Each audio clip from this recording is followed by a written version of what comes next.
Salut les gars, j'espère que vous allez bien. Moi en tout cas ça va très bien. Avant de commencer les vidéos, n'hésitez pas à me soutenir en lâchant un like, en commentant pour me dire ce que vous en pensez de la vidéo. Et en vous abonnant, ça me ferait extrêmement plaisir. Je ne vous l'oblige pas du tout, mais ça me ferait quand même plaisir. Je vous invite aussi à voir ma dernière vidéo qui est l'analyse de l'épisode 82 de Dragon Ball Super. Aujourd'hui on va parler du top 10 des personnages badass de Dragon Ball Super. Oui, c'est la toute première fois que je fais ce type de vidéo sur ce sujet en tout cas. J'espère que je serai calé dans ce domaine là. Dites-moi dans les commentaires ce que vous en penserez. Sachez que je vais pas prendre parti dans cette vidéo des Kaioshin ainsi qu'aux anges. Je ne parlerai pas, donc ce sera un classement uniquement sur les personnages présents qui ne sont pas des dieux ni autres. Sachez que vous ne verrez pas des personnages qui étaient beaucoup plus forts dans Dragon Ball Z, car ne vous étonnez pas si vous ne voyez pas par exemple Gotenks. C'est normal, il n'a pas été vraiment présent dans les arcs, mais plutôt dans des fillers. Les fillers sont des épisodes secondaires. Donc on va parler des personnages qui ont vraiment été présents dans des épisodes importants. Cette intro commence à être longue, donc voilà, c'est parti. Celui qui débutera le top 10, c'est Kiabe. Pourquoi Kiabe, vous allez me dire? À la place de Kiabe, j'aurais pu mettre Zamasu, car Zamasu rivalise avec un Super Saiyajin 2, je vous le rappelle. Sauf que Kiabe, sous son état de rage et de sa technique au combat, gagnerait Zamasu s'il n'était pas immortel. Mais ce n'est pas tout. Kiabe a sa place dans ce top 10, car selon moi, Kiabe, vu son grand potentiel qu'il nous a montré durant l'arc de Champa, surtout face à Vegeta, où je trouvais que le combat était vraiment un vrai combat Saiyan contre Saiyan, on aurait dit un combat père et fils. Je pense que Kiabe pourra encore évoluer, ce qui pourra nous montrer un Kiabe très jeune avec une puissance phénoménale. Mais je ne pense pas qu'il atteindra le stade de Super Saiyajin God, mais plutôt un stade parallèle on va dire. Donc c'est grâce à son potentiel et son intelligence que Kiabe est à la 10e place de ce classement. Et à la 9e place, on retrouve Gohan. Oui, Gohan, vous vous souvenez sans doute de Gohan contre Cell quand il nous avait régalé à être l'élu, on va dire. Le premier Saiyan à atteindre le 2e stade, monstrueux d'ailleurs, donc le Super Saiyajin 2.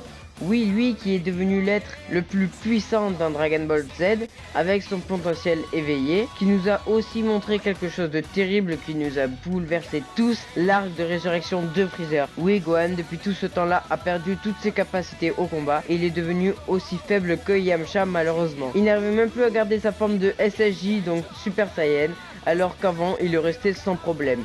Mais il nous a fait une promesse, qu'il irait de nouveau s'entraîner, et depuis la fin de l'arc de Mira Trunks, là Gohan est revenu parmi nous dans la Team Z. Sa promesse était de s'entraîner de nouveau et il a demandé ça à Piccolo.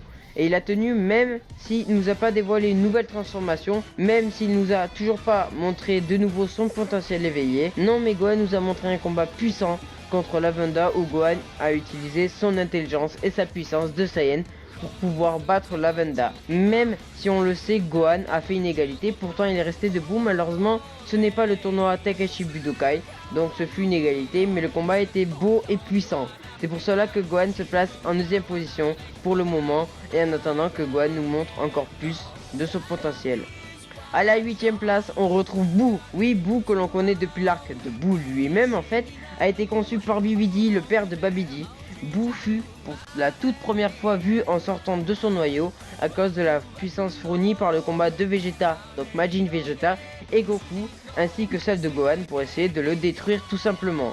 Avec une puissance vraiment grande que même Gohan fut surpris, choqué et tétanisé de le voir avec une aussi grande puissance. On sait que Boo combattait Goku qui était en SSJ3.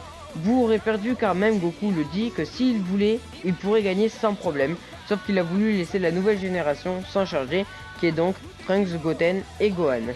On apprend que Boo a eu plusieurs formes destructrices.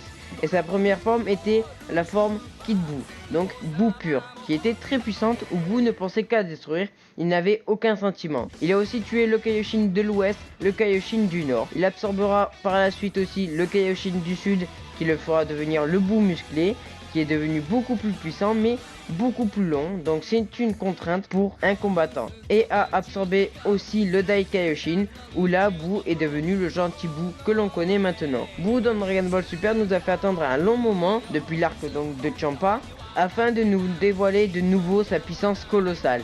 Et il l'a fait contre Basile de l'univers 9.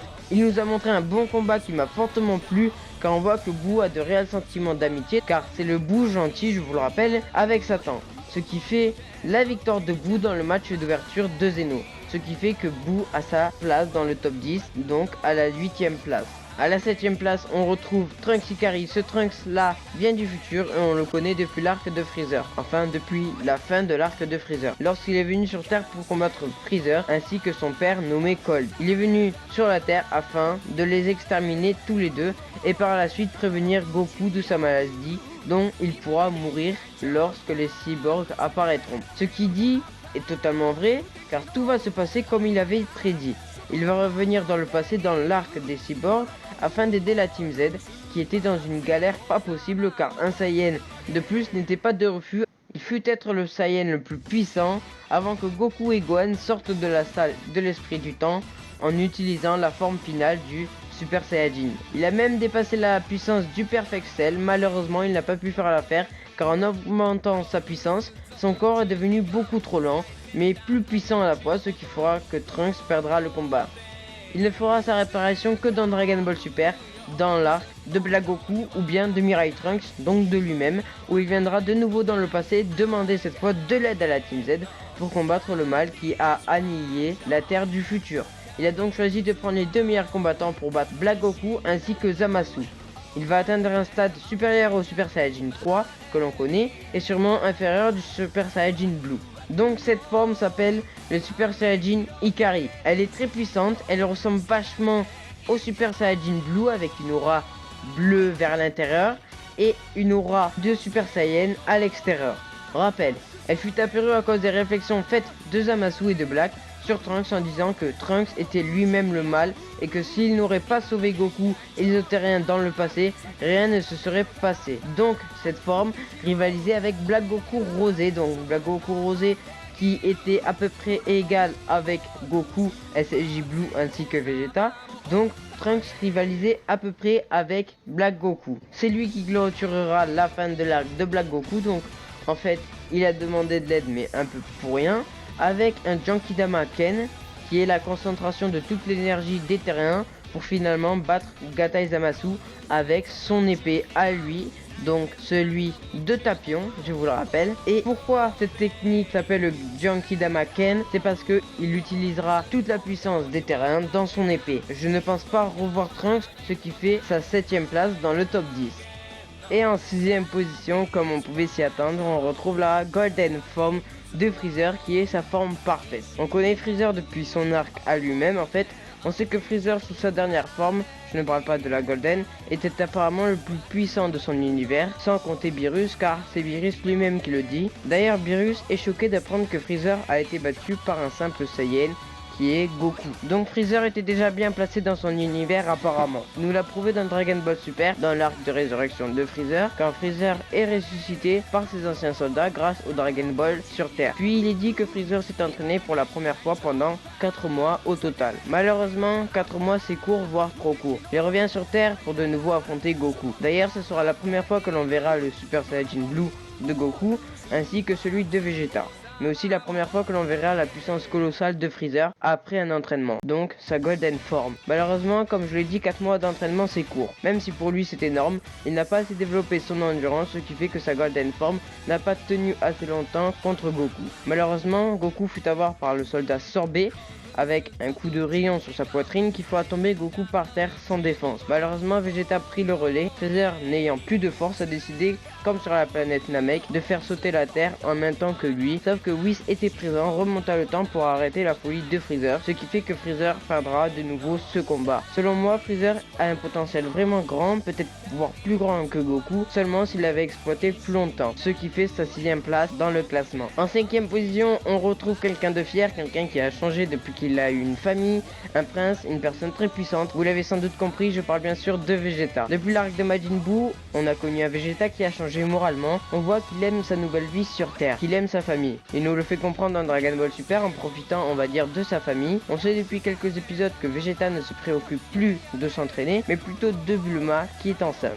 Il a refusé à Goku de participer participé au match d'ouverture du tournoi inter-univers, ce qui fait déjà beaucoup car on sait que Vegeta n'avait pas de réel sentiment dans l'arc de Cell ainsi qu'au précédent, donc il préférait combattre. On voit qu'en tant que prince, même si sa fierté est plus grande que toute celle sur Terre, il a un cœur qu'il est caché depuis pas mal de temps. Mais Vegeta n'est pas un simple lover, il aime se battre comme je l'ai dit précédemment, comme n'importe quel Saiyan. Et ça depuis toujours. Avec l'entraînement que Vegeta a suivi avec Whis, il a pu atteindre un stade divin qui est le stade Super Saiyajin Blue. D'ailleurs, dans le manga papier, on peut voir que Vegeta est aussi passé par le Super Saiyajin God. D'ailleurs, sous ces formes, Vegeta est vraiment balèze. Dans l'arc de Mirai Trunks, Vegeta, on le voit encore, a voulu défendre son fils qui était en mauvaise posture contre Black Goku.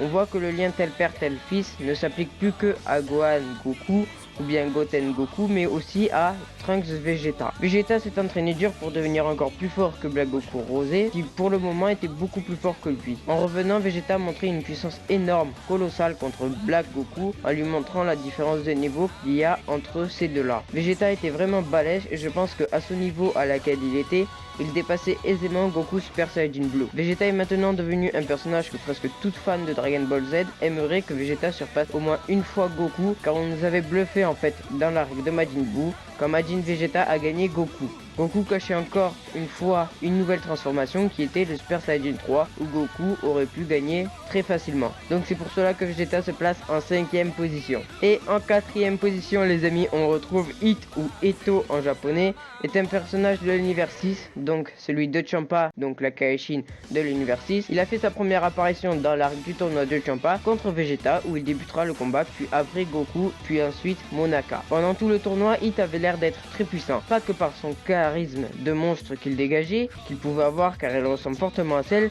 du moins c'est ce que je pense, mais par ses manies assez bizarres. Pendant le tournoi, Hit n'a fait que fermer ses yeux sans pouvoir regarder un combat en entier. Les seules fois où on l'a vu ouvrir ses yeux est lorsque Goku se transforme en Super Saiyajin contre Frost, mais en ouvrant qu'un seul œil, mais aussi quand Vegeta se transforme en Super Saiyajin Blue face à Kabe, où là il en a ouvert 2. Rien que par ça, un combattant qui ne se soucie pas de lui car il connaît sa puissance et ses techniques, fait déjà que ce personnage est badass. Mais il n'y a pas que ça, il a battu Vegeta car Vegeta n'avait pas eu le temps de comprendre ses techniques, sinon il aurait pu tenir un peu plus longtemps selon moi contre lui.